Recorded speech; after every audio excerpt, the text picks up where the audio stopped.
A new 48 Hours investigation is looking into the disappearance and death of a millionaire businesswoman.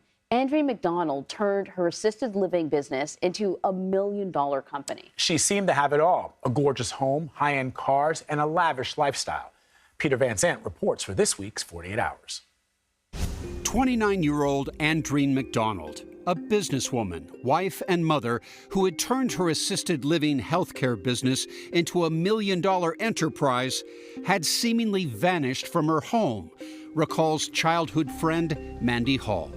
I remember like a panic set in. Andreen is not the person to go take off somewhere no one knows where she is.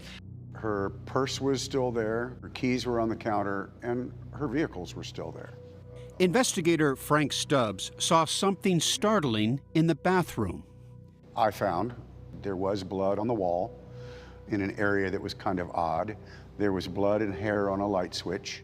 Andreen's husband of 10 years, Air Force Major Andreen McDonald, told investigators the last time he had seen his wife was the night before.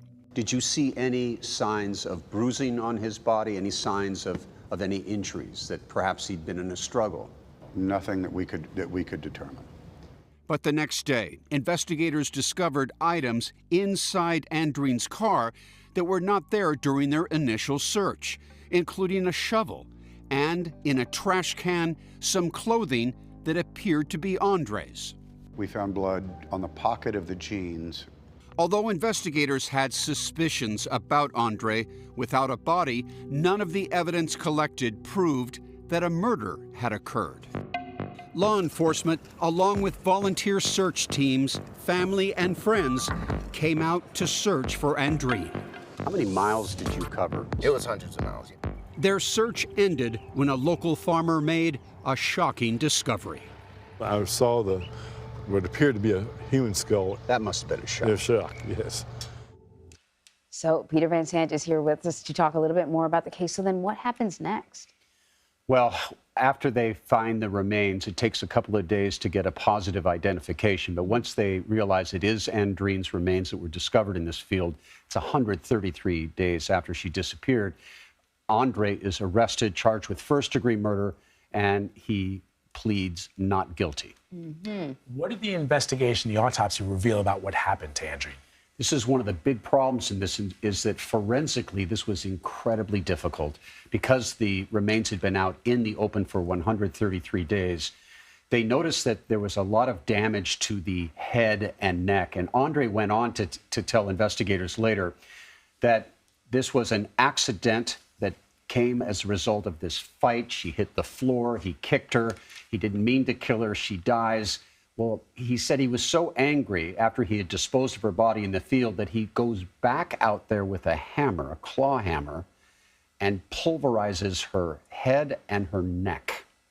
Now, was that because he was angry, or was that because he was trying to destroy evidence of what he had actually done? Getting back to your question about what they knew forensically, and because of that damage, they couldn't make a definitive finding that way. But Andre's story is it was all an accident. They were having this fight, an argument that turned into a fight. He admitted that he kicked her twice when she was on the floor, and that she had seemingly had the wind knocked out of her.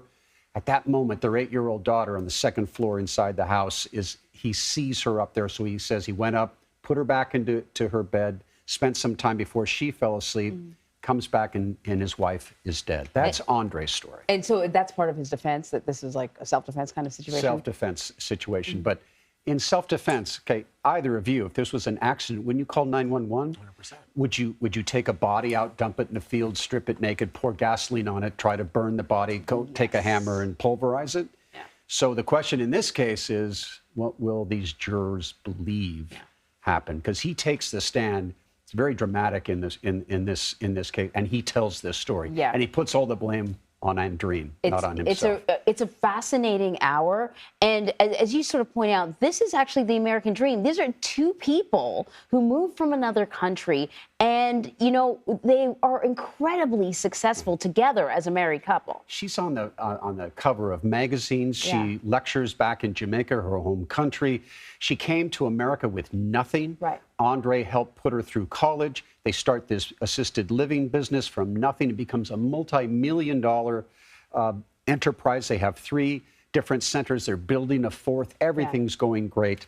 And then Andreen ended up reconnecting with her first love back in Jamaica. I don't want you to give away too much because there are a lot of twists and turns in this.